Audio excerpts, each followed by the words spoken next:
Hello, everybody. My name is Ray, and today I will be talking about the Democrat Party platform. There's a lot of debate right now about whether it is actually sinful to vote for Democratic candidates, and I wanted to weigh in on that, and I wanted to weigh in on that by going to the source of what Democrats believe, and there's no better source of that than their party platform.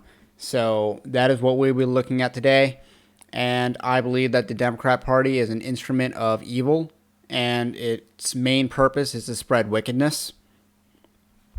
And I don't think there's any redeeming qualities to it. So without further ado, let us look at their platform. And today specifically, we'll be talking about abortion.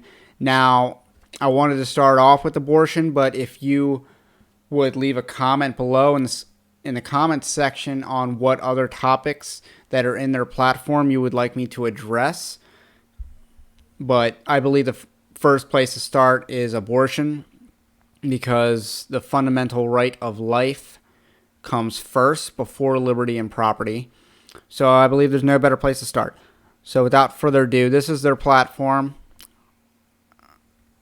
And you see their table of contents. So it's a very well outlined platform. To give credit where credit is due, the Republican Party has like 2 columns and it's just harder to read. But I think it's shorter. Let's see. We are going to be looking at securing reproductive health, rights, and justice. Now, one thing that's worth noting about the Democrat Party platform is it is extremely Marxist. It has embraced critical theory, also known as cultural Marxism, and it's laced in every section, so it seems. All right, let's read.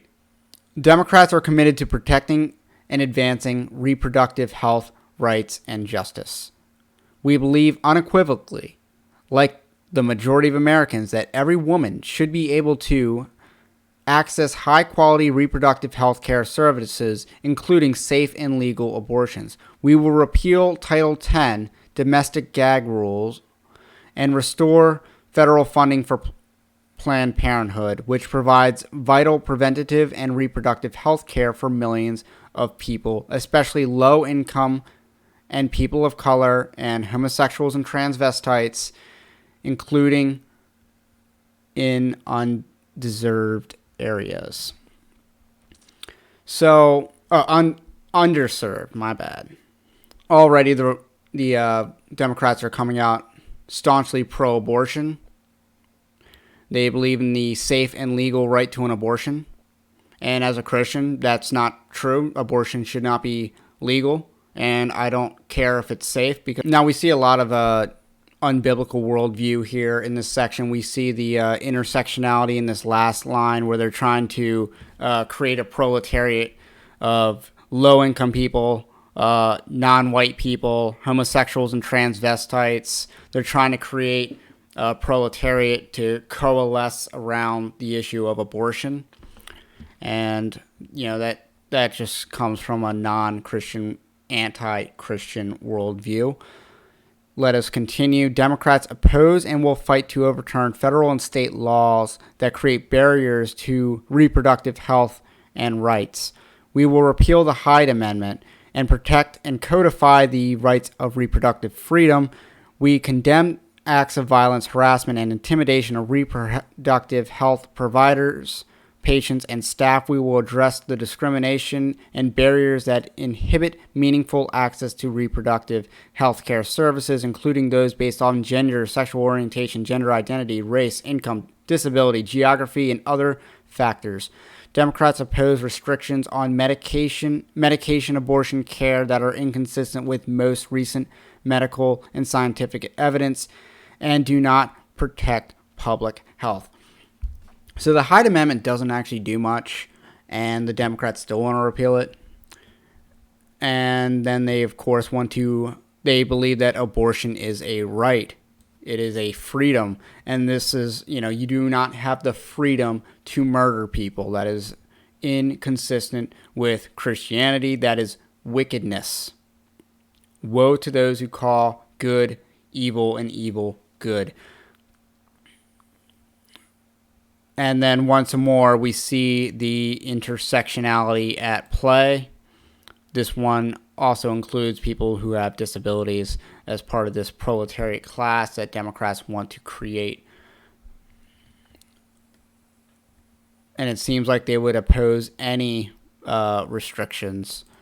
So let us continue. We recognize that quality, affordable, comprehensive care, medically accurate, homosexual, transvestite, inclusive, age-appropriate sex education, and a full range of family planning services are all essential to ensuring that people can decide if, when, and how to start a family. We are proud to be the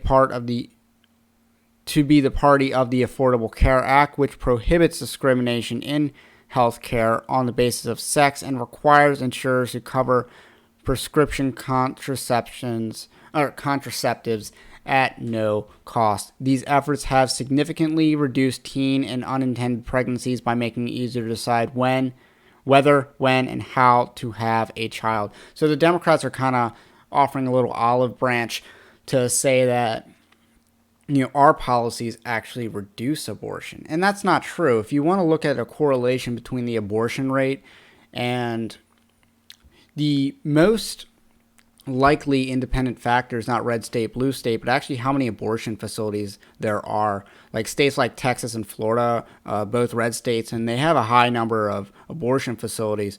But, you look at a state like Missouri, a state like North or South Dakota, they have very few abortion facilities, and as a result, you see a very low abortion rate. And I can put a source on that. I know I've written about this in the past. It's just all about doing the math. If you want to reduce the number of abortions, you reduce the convenience of it. The reason why people get abortions is because it's convenient, as well as there's some wickedness in their hearts. However, the fact that people are lazy means that if we create more barriers to people killing their own children, that'll actually work. And that's kind of sad as far as humanity goes. But at the same time, reducing the number of abortion facilities is actually a crucial way to reduce the number of abortions. It's not a final means of ending abortion, but it is an incremental step in trying to fight abortion. And Democrats want to fight all of that. They want to fund it. They want to fund the industry, as well as prevent any state efforts to curb that, like having hospital admittance requirements for abortionists. We believe that a person's health should always come first. Democrats will protect the rights of all people to make personal health care decisions and reject the Trump administration's use of broad exemptions to allow medical providers, employers, and others to discriminate. So I'm not sure quite what the reference is here. It seems like they're mixing issues because of the homosexual transvestite agenda. However, there are, doctors who would conscientiously object to providing abortion services. Perhaps they are referring to this. But at the end of the day, this is a very wicked platform that no Christian can support. And if you are in any way identify yourself as pro-life, you cannot vote for a party that has this platform. If you do, this kind of goes, back to the whole faith and works thing. If you say that you're pro-life, but you say one thing, but you vote Democrat, you're not really pro-life, because this is their party platform. It is extremely pro-abortion, and there's nothing redeemable about this plank. It is an evil plank, and to support it is to be in sin as a Christian. Now, that's all I got to say about that. Like I said before, if you have a topic you would prefer that I address, do choose accordingly among all of these. I'll hopefully have a link up to this platform for you to look at it yourself. Do read their platform. It does employ a lot of the critical theory. It does assume a lot of anti-Christian premises. And I don't believe that Christians can square with this. Now that's all I got for today.